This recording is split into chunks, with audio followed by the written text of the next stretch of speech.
Olá, aqui na TV Assembleia você também acompanha os principais assuntos que abrangem os mais diversos setores da nossa sociedade. Nesta edição vamos falar sobre o projeto Canastras e Colmeias, qual o trabalho das comissões da OABMS e também esporte sem preconceito de gênero. Eu sou Marité Kogo e você acompanha comigo agora o programa Fique Ligado da TV Alemes. O programa Perspectiva aborda o projeto Canastras e Colmeias, uma iniciativa de conservação ambiental desenvolvida em fazendas do Pantanal.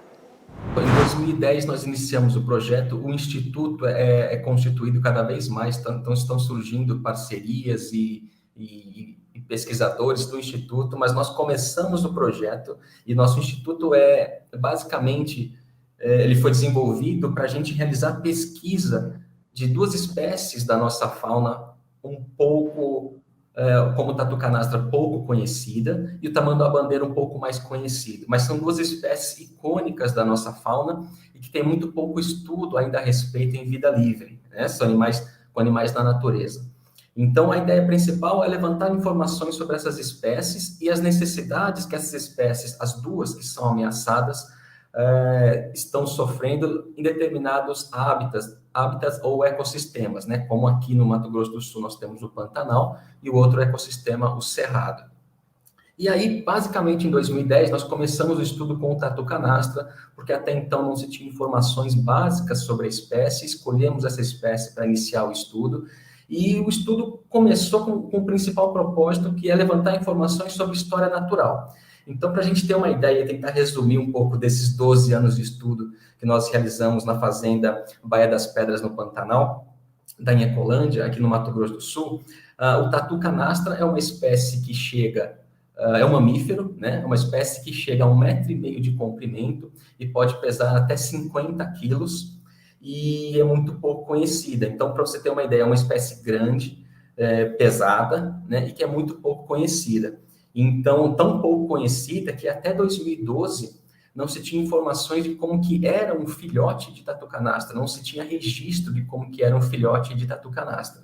Não se tinha noções de como essa espécie reproduzia, quanto tempo tinha de gestação.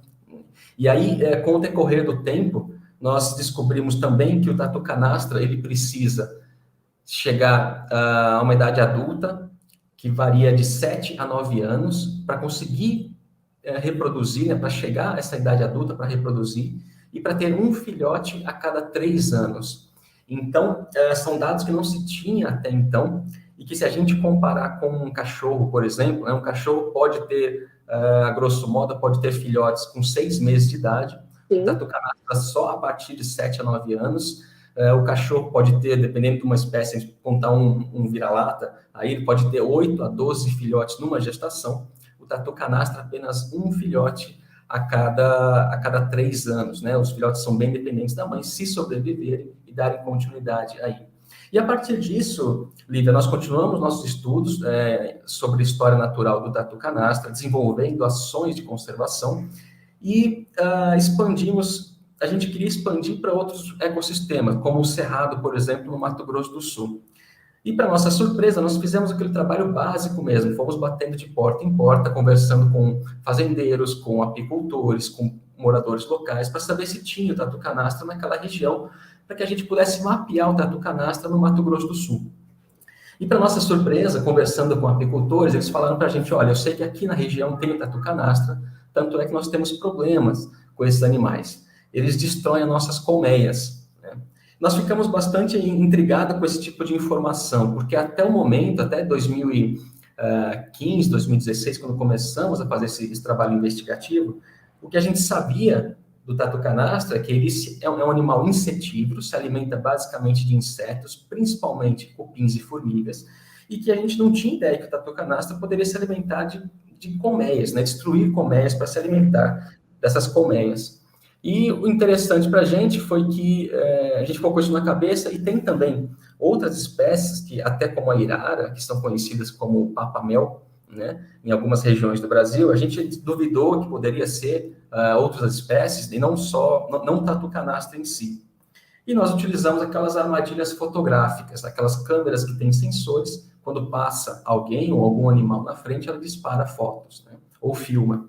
Então, colocamos essas câmeras nessas regiões que as pessoas falavam, que os apicultores falavam que tinha um problema, que o tatu canastra destruía as colmeias, e aí nós temos vídeos impressionantes que realmente o tatu canastra, ele entrava nesses apiários, com a cabeça ele levanta, ele fica de pé, ele pode, como eu falei, ele tem 1,5 m de comprimento, da ponta do nariz até a ponta da cauda, então ele conseguia levantar, atinge aí mais ou menos 70 centímetros de altura, e ele consegue, um pouco mais na verdade, ele consegue derrubar com a cabeça essas colmeias. E aí, quando Danilo, eu vou te interromper um pouquinho, porque até para explicar para o pessoal que está nos assistindo, porque são hábitos, né, de animais silvestres que estão presentes no nosso ecossistema aqui de Mato Grosso do Sul. As imagens, né, que nós estamos vendo, que estão passando aí na sua tela, são imagens capturadas ao longo desse trabalho que vocês fazem, né? São imagens, dá para ver que muitas, né, à noite, né, por conta desses hábitos noturnos do tatu canastra. Então, exigiu também uma certa tecnologia para que vocês conseguissem, né, ter esse êxito aí no trabalho de vocês. Essa ferramenta que desenvolveu também com o avanço tecnológico, essa ferramenta da armadilha fotográfica é algo que tem ajudado muitos pesquisadores em várias áreas ao longo dos anos, né? A evolução tecnológica. Antigamente, as pessoas utilizavam, já era algo evoluído, essas armadilhas fotográficas, mas você tinha que colocar o filme. Então, as fotos eram de filmes, você pegava no campo, depois tinha que revelar para ver se você acertou a posição. Muitas vezes você queimava o filme inteiro. Hoje você tem câmeras digitais com sensores que funcionam à noite, sem emitir luz para espantar o animal, né? O animal não percebe que tem uma armadilha fotográfica ali. Então, e principalmente o tatu canastra, que é uma espécie que também é muito pouco conhecida por conta do seu hábito, que é noturno. Então, essa espécie só tem atividade durante a noite, raramente são vistas durante o dia. Então, e passa a maior parte do seu tempo dentro das suas tocas. Então, torna também a espécie muito pouco conhecida também. E aí, com isso, colocando essas armadilhas fotográficas nos vídeos que vocês estão vendo, para nossa surpresa, o tatu canastra ele derrubava, né, e derruba essas colmeias de abelha. Então, e se alimenta, do que a gente percebeu, de larvas dessas abelhas, não do mel, mas se alimenta das larvas das abelhas que estão ali nas colmeias. Isso gera uma relação de coexistência, né, de pessoas com animais, que o pessoal também utiliza a palavra conflito, né, que pediram para a gente não utilizar essa palavra, mas gera um trabalho de coexistência, porque as pessoas, os apicultores de maneira geral, são moradores locais que tiram uma renda extra de sobrevivência vendendo esse mel para mercados formais ou informais, né? E o tatu canastra acaba sendo uma espécie que destrói isso, né? E a gente chega num cálculo aproximadamente de R$400, R$500 por caixa de abelha. E isso é um prejuízo muito grande. É um prejuízo grande, Danilo. Até nesse sentido, eu queria saber, por exemplo, assim, se vocês tinham alguma preocupação de que esses fazendeiros, de que esses apicultores, eles chegassem a caçar o tatu para evitar esse prejuízo, tendo em consideração que o tatu canastra também é uma espécie pouco conhecida, que nós temos poucos exemplares. Eu acredito que você possa explicar isso melhor para a gente, e trazê-los, né, para perto do Instituto, para perto do trabalho de vocês, gera um certo conforto também para quem desempenha essa atividade aí da apicultura? Uhum. E isso gerou para a gente, essas imagens gerou para a gente algo que a gente, além de ficar surpreso pela ecologia do bicho, nós também ficamos surpresos por conta do prejuízo que acaba gerando para os apicultores locais, né? E a gente sabe também que apicultor, ele é uma pessoa extremamente disciplinada, é um trabalho meticuloso, né, cuidadoso, de manejar as abelhas, né? Então, exige um cuidado, um esforço. Aí você vê isso destruído, né? Como eu falei, cada caixa custa em média R$400, R$500, e nós chegamos aí com entrevista aos apicultores, um total de 178 apicultores, ao longo de 5 anos, a gente chegou numa estimativa de um cálculo no prejuízo de R$3 milhões, né? Então, a gente, diante disso, como você perguntou, Lívia, a gente não podia ficar parado e não fazer algo, né? Tanto pela espécie, principalmente, quanto pelas pessoas que estão tendo esse desafio de manter o tatu-canastra ali, e outras espécies que também acabam utilizando dessa derrubada da caixa do tatu-canastra, acabam se aproveitando também disso, mas também de manter a biodiversidade, o cerrado vivo, né? E sem que eles pudessem usar uma maneira letal, ou para evitar que o tatu-canastra chegasse ali, né? Ou que pudesse machucar o animal. Fique sabendo que a OABMS tem hoje mais de 100 comissões entre permanentes e temporárias que atuam em diversas áreas do direito. As comissões temáticas exercem um papel fundamental dentro do órgão, uma vez que são nelas que as demandas da sociedade são inicialmente analisadas. Confira. Temos mais de 100 comissões. Um outro número que não foi colocado ainda são mais de 700 advogados inscritos nesses quadros, entre membros e diretores. Essas comissões, elas são órgãos de assessoramento do Conselho Seccional e quando de sua criação, todo triênio a gente cria as comissões temporárias e renova toda a equipe, todos os membros, todos os quadros de diretoria, inclusive das comissões permanentes.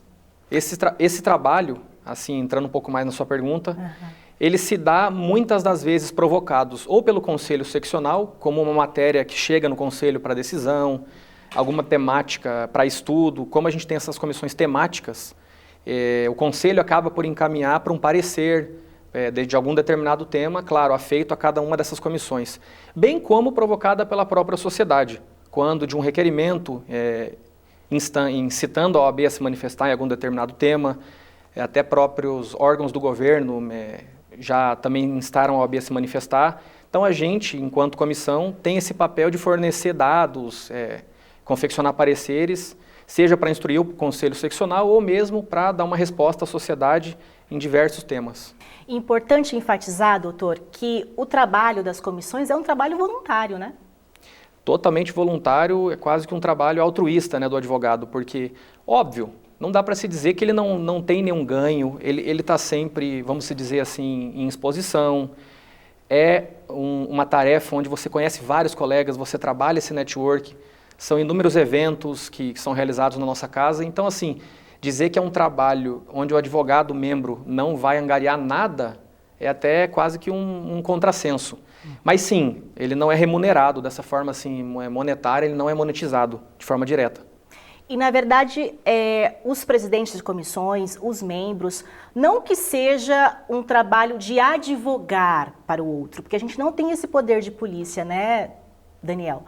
O que a gente faz ali é, muitas vezes, ouvir a sociedade, dar alguma resposta daquela demanda, emitir pareceres. Esse é o trabalho, não de advogar, né?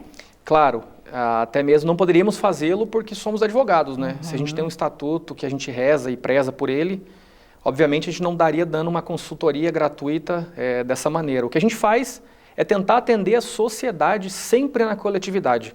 Demandas que chegam, seja das mais diversas áreas, como tributária, a gente vai fazer um parecer que se aplique a toda a sociedade, entendeu? E não a um determinado caso específico. Que isso, novamente, temos advogados contratados que, por meio de procurações a cada caso, vai poder atender esse cliente. Sim, por exemplo, eu sou presidente de comissão, sou presidente da Comissão da Igualdade Racial. E nós temos algumas demandas se tratando de crimes raciais, né, de racismo ou de injúria.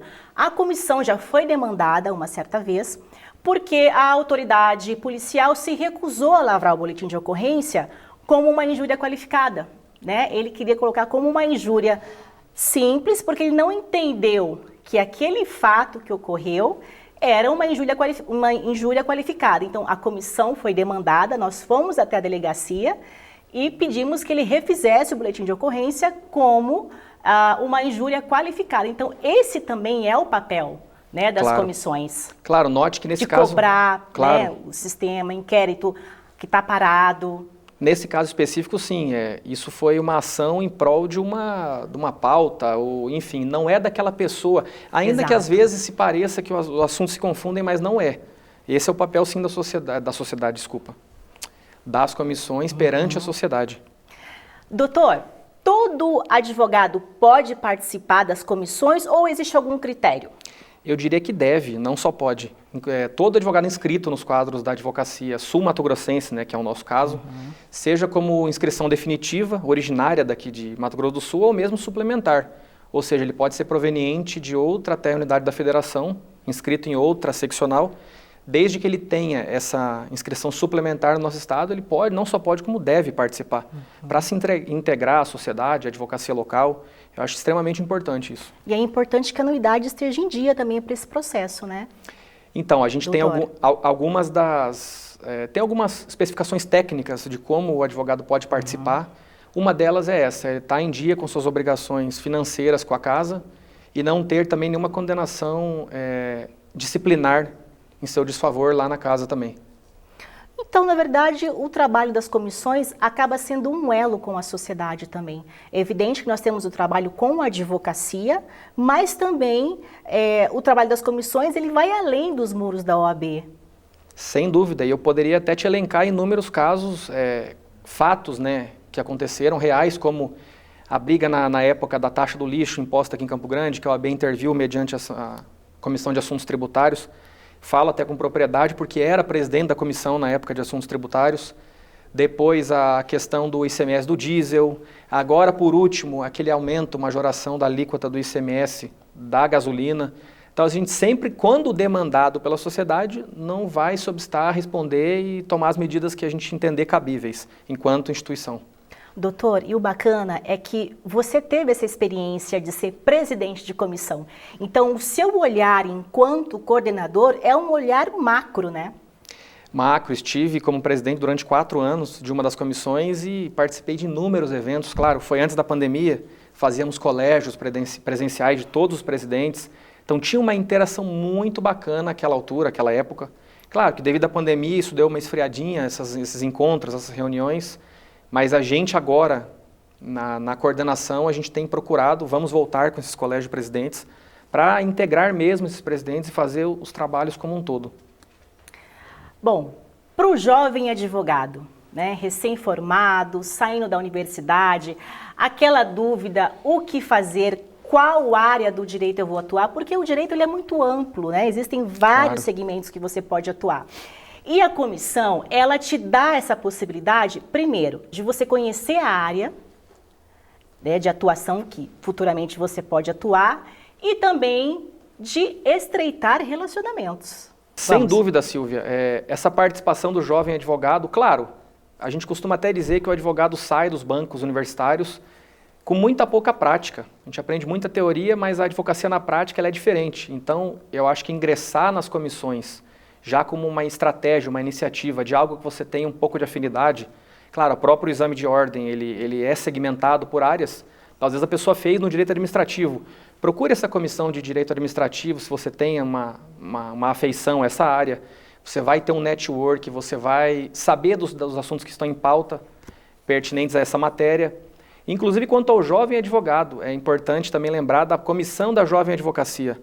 É tão importante isso que na acolhida dos advogados, quando eles prestam juramento, pegam sua carteira de inscrição, lá na seccional, a gente traz sempre o presidente da comissão da jovem advocacia para fazer essa acolhida. Eles oferecem cursos agora de início para esse advogado recém-formado nem sempre, mas que acabou de pegar a sua carteira da OAB.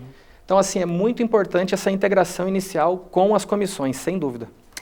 A gente sabe que não só o direito, né, mas todas as profissões, no início, é difícil. Primeiro, que a universidade, ela não te dá o dia a dia. A prática no direito, e eu posso dizer isso com propriedade, porque também sou advogada, não tive a oportunidade de estagiar, é muito diferente, né? Então, a OAB, ela tem essa estrutura, primeiro, pelas comissões, né, que estão lá, que realizam diversos eventos, que capacita esse jovem advogado, que dá a ele um outro caminho, né, doutor? Com certeza, e isso é feito, inclusive, em parceria com a Escola Superior da Advocacia. Essas comissões sempre, quase que rotineiramente, estão fazendo eventos dessa parte mais acadêmica, tentando aplicar isso na prática, que, como dito já anteriormente, o advogado sai muito com o teórico, pouco com a prática. Então, esse elo de ligação, faculdade, recém-formado, recém-OAB, recém com a carteirinha, E esses cursos que as comissões dão, que elas oferecem, inclusive em parceria com a ESA, são de suma importância para o advogado deslanchar aí, digamos que pegar no tranco, né? Pegar essa parte prática. É isso.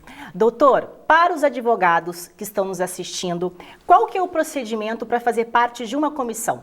Silvia, é um procedimento muito simples. A gente tem a nossa secretaria lá de comissões, fica no térreo lá na nossa sede, e na secretaria ali mesmo ela pode fazer de próprio punho um requerimento, ou mesmo se ligar lá na secretaria, eles disponibilizam esse requerimento de forma digital, onde o advogado imprime, assina, envia com o pedido dessa comissão que ele quer, coisa de 2, 3 dias ali para a comissão processar, esse termo de posse já está pronto, ele consegue ir até a instituição e marcar a sua posse com o presidente de sua comissão. É algo bem simples de se fazer. Tem algum limite? Ela pode se inscrever em várias comissões? Não tem limite algum. O limite é a vontade, o desejo de integrá-la. Acompanhe agora a entrevista com Micaela Lima Lopes. Ela é atleta e árbitra de voleibol e fala do desafio de meninas e meninos LGBTs que buscam desafiar-se na carreira dos esportes em Mato Grosso do Sul. Minha história no esporte começou no Colégio Municipal, no Colégio Domingos Gonçalves Gomes, com a professora Maria de Jesus, inclusive um beijão para ela, que me iniciou nesse esporte tão lindo que é o voleibol, que me fez gostar do esporte. E foi com 12 anos que eu comecei a praticar o voleibol na minha vida, na minha trajetória, assim. E desse caminho de atleta para árbitra, né? Como que foi? Como eu sempre falo, né? Eu adoro o voleibol, independente estando dentro ou fora das quadras. E aí eu penso assim, nada é para sempre, a gente tem que treinar, a gente sofre lesões. Então, durante a nossa trajetória, eu pensei, bom, eu não vou ficar longe das quadras. Então, para eu ficar um pouquinho mais próxima, surgiu a oportunidade de fazer o curso de árbitra, né, aqui da federação. E aí eu peguei, me inscrevi, fiz todo o curso, passei e estou atuando como árbitra aqui dentro do estado de Mato Grosso do Sul. O que talvez as pessoas nem saibam, né, Micaela, que você é uma mulher trans, né? E como foi a aceitação, né, nesse meio esportivo, porque a gente sabe que, infelizmente, né, há um certo preconceito ainda, mesmo a gente tendo avançado tanto, né? Como que foi aqui no Mato Grosso do Sul e a gente sabe que você também está fora daqui do estado, né, participando? Sim, aqui foi um pouquinho complicado, na verdade, toda a nossa trajetória como mulher trans é muito complicado, né? Em relação à aceitação e o preconceito, como eu sempre costumo dizer, o preconceito nada mais é um medo daquilo que você desconhece. Então, a partir do momento que você tem informação e sabe mais sobre o tema, sobre o assunto, você começa a quebrar barreiras e acabar com preconceito. Aqui no Mato Grosso do Sul foi difícil no começo, nada é fácil, né? Desde o nosso nascimento, do nosso reconhecimento como mulher trans não é fácil. E foi um pouco complicado na questão de inserção dentro do esporte, né? Porque, como eu digo, o voleibol é um esporte de inteligência, não de força, mas mesmo assim, aí os haters sempre falam, né? Ah, mas vai ter força com as outras adversárias, com as mulheres cis, mas eles não entendem que é todo um processo de hormonoterapia, são anos e anos fazendo esse tratamento hormonal, para você estar apta para jogar. Não é toda pessoa, toda mulher trans que está apta para jogar. A gente passa por uma seleção, né? A gente passa por um processo de hormonoterapia, de retificação civil, tem todo o Comitê Olímpico Internacional, tem regras para isso, né? Então a gente tem um segmento, tem uma regra para poder estar atuando até mesmo no vôlei amador, né? Porque geralmente eles pedem mais, eles são mais criteriosos para os esportes de alto rendimento, que a pessoa recebe para isso, vive disso, né? E a gente não, a gente é amadora, mas mesmo assim a gente segue o regimento para não ter outras pessoas de fora para falar assim, ela está irregular, ela não está correta no que é exigido pelo Comitê Olímpico Internacional.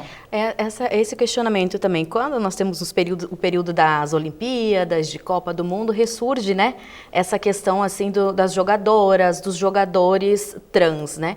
Você pode explicar um pouquinho como que é feita essa equiparação de hormônios, porque as pessoas, até a gente vê várias reportagens falando o seguinte, porque tem a força de um homem, está se sobressaindo, vai ter mais vantagem, né, na hora de praticar o esporte. Como que funciona isso, Micaela? São análises feitas com especialistas, com esportistas, dentro do segmento do esporte, do Comitê Olímpico Internacional. São pessoas que estão ali já trabalhando com esporte há anos. Agora, recentemente, teve, nas Olimpíadas de Inverno, houve uma readequação na questão da exigência de mulheres, de pessoas trans para atuarem no esporte, principalmente mulheres trans. Homens trans, eles não têm tanta regra quanto as mulheres trans, devido à testosterona, que eles falam que, né, que tem muito... você sobressai sobre as outras atletas, então, assim, até mesmo os atletas de alto rendimento, eles passam por esses antidopings para não exceder o limite de testosterona, e não seria diferente para as mulheres trans. Agora, recentemente, em 2022, nas Olimpíadas de Inverno, eles fizeram uma pesquisa com 227 atletas, pessoas trans, né? E eles vão retirar a obrigatoriedade de níveis hormonais. Níveis hormonais esses que funcionam dessa forma. A pessoa trans que está dentro do esporte, que está em qualquer área do esporte, né, atuando, jogando, sendo amador ou profissional, deve apresentar durante 12 meses testes de níveis hormonais. Eles são até 10 nanomol por litro de sangue, que deve constar nesses exames. Ultrapassando isso, você não pode, você fica impossibilitada de jogar. E se constar esse nível acima do permitido, você fica até 4 anos sem jogar. E aí você tem que ter feito a retificação civil, é todo um processo, não é chegar e falar assim, eu vou entrar e vou tomar o lugar de alguém, não. Você tem todo um processo, você tem que ter até 12 meses, aí o povo fala assim, os haters, né, eu costumo dizer, os haters falam assim, mas e qualquer cara vai entrar para jogar no time feminino? Não existe isso. Primeiro que nós mulheres trans nascemos trans, nós, né, nos reconhecemos mulheres trans desde cedo, mas infelizmente nossa sociedade, que é muito retrógrada ainda, hoje até está caminhando um pouco mais, né? Porque a gente tem mais acesso à informação, mas antigamente os nossos pais não tinham acesso a essa informação. E hoje está caminhando super bem, a passos de tartaruga, mas estamos indo. Tem essas pessoas, elas costumam querer atacar a gente dessas formas, só que elas não pensam que não é toda pessoa que vai chegar, vamos supor, uma pessoa nascida biologicamente masculina vai falar, não, eu quero jogar no feminino e vou lá e trocar meus documentos, que é caro, existe um custo, vou tomar hormônio, né, fazer uso de hormônio que modifica todo o seu organismo, até mesmo psicológico da pessoa, altera tudo, mexer com hormônio não é brincadeira, só para você jogar. E ainda mais eu jogo sem receber nada. Eu jogo pelo amor ao esporte, eu não sou uma atleta que recebe por estar fazendo isso. Eu jogo por amor, pelo contrário, a gente gasta para comprar material, é joelheira, é tênis, tudo isso que a gente faz é pelo amor ao esporte, né? Então, não tem como a pessoa dizer inventar esse pensamento de falar assim, a gente vai ocupar o lugar de alguém. Não, a gente luta para ter nosso espaço. Quando no início, eu já até ouvi pessoas falando assim, você não vai poder jogar aqui em Mato Grosso do Sul. Coisas assim que eu ouvi. Só que realmente, antes de 2016, da nova regra do Comitê Olímpico Internacional, a gente não tinha esse espaço, a gente não podia, a gente não era autorizada a praticar o esporte que a pessoa trans deseja. Mas a partir de 2016 teve esse novo regimento, essa nova regra, que foi se adaptando, as federações de cada estado foi se adaptando da sua forma, e hoje a gente tem bastante mulheres trans no esporte, principalmente no voleibol. A Tiffany foi uma das pioneiras, que eu me inspirei muito nela, na história dela, tanto é que ela abriu essa possibilidade de nós, mulheres trans, estarmos dentro daquilo, do nosso esporte, né, que é o nosso gênero de reconhecimento, estamos ali jogando e praticando e se divertindo. E para isso, para a população trans é muito bom, porque tem a ver com a saúde. A saúde é muito importante, não é só você tratar a pessoa trans com ISTs, com, né, doenças infecções sexualmente transmissíveis. Não, as pessoas trans têm outros anseios, elas querem viver a vida plena e normal. Então, por que vou proibir uma pessoa de estar fazendo aquilo que ela gosta sem prejudicar o outro? Se ela está dentro do que é um regimento PET, que é uma regra, não tem a necessidade, não tem por que dizer não, né? E aí foi isso que aconteceu na minha história. Eu vou ficando por aqui, agradeço pela sua companhia. Até a próxima edição.